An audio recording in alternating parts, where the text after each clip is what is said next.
When it comes to the genres of sci-fi and horror, few series are as influential and memorable as the Aliens franchise. The first two films are widely regarded as classics, both by critics and fans alike, and the series has proved strong enough to continue to this day through various mediums like comic books and video games. Nearly 36 years after the original film's release, one has to wonder if it still holds up today. And the answer is a resounding yes. The plot of Aliens is so iconic that I can't think of anyone who doesn't know the gist of it.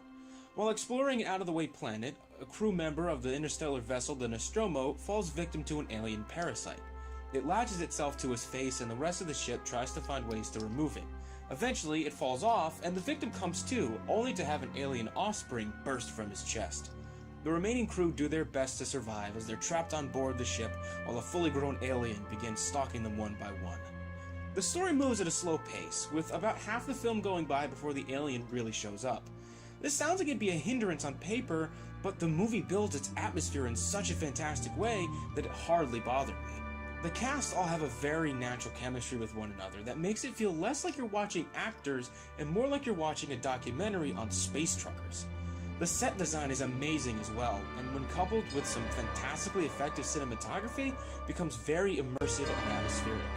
Everything feels real on the ship, and it almost makes you feel like you're exploring it through the lens of a camera. There's a lot of hallways and corridors that take advantage of great lighting and wide-angle shots as well as some close-ups to make things feel very claustrophobic. Sometimes the camera will run into things in the environment, which traditionally would be seen as a goof, but I think it actually adds to the immersive factor of the movie. It gives a very fly-on-the-wall-like feeling, and I just love that. And on top of all that, the music is very well done too, and it does a lot to help set whatever current tone the film is trying for. It blends lighter, more fantasy-like elements with darker, more suspenseful ones to help fully complete the mood in a given scene. However, like anything else, Alien is not perfect. There was a lot of spotlighting and lens flare that I'm just not a fan of. Also, the effects sometimes look outright dated, such as the chestburster sequence.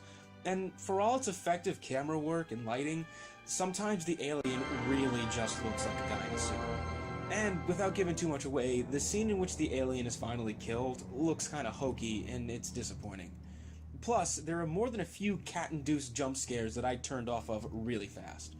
That aside, Alien really is a good movie and a necessary watch for horror and sci-fi fans. The wonderful job done with the camera work, lighting, acting, and production design really hold up well and do a lot to cover up the more aged bits of the presentation. And even with the slower build, the whole thing is a pretty easy watch. Alien is a definite must-see.